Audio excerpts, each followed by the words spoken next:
ဲ့သို့သခင်ယေရှုဟာကောင်းကင်ဘုံသို့ပြန်လည်တက်ကြွသွားဖို့အချိန်ရောက်လာပါပြီ။ဒါကြောင့်သူ့တပည့်တော်တွေကိုယေရုရှလင်မြို့အနားမှာရှိတဲ့တောင်ပေါ်ကိုခေါ်သွားတယ်။သင်တို့ကိုဒီအမှုတွေငါပြုစေခြင်းတယ်လို့သခင်ယေရှုကတပည့်တော်တွေကိုပြောတယ်။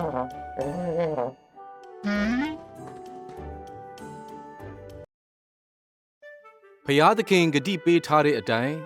တန်ရှင်သောဝိညာဉ်တော်ကိုမရမချင်းယေရုရှလင်မြို့မှာပဲ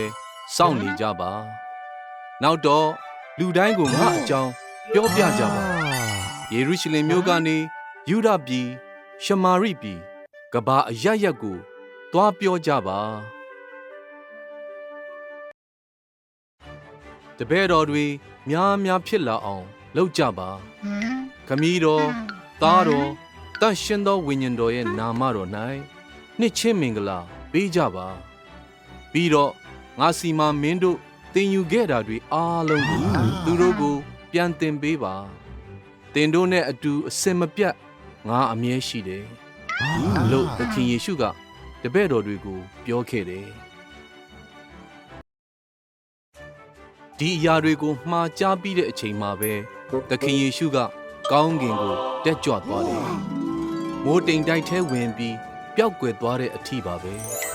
သူရဲ့တပည့်တော်တွေကသူ့ကိုရပ်ကြည့်နေကြတယ်မိုးကောင်းကင်ကိုငေးမောပြီးကြည့်နေကြတယ်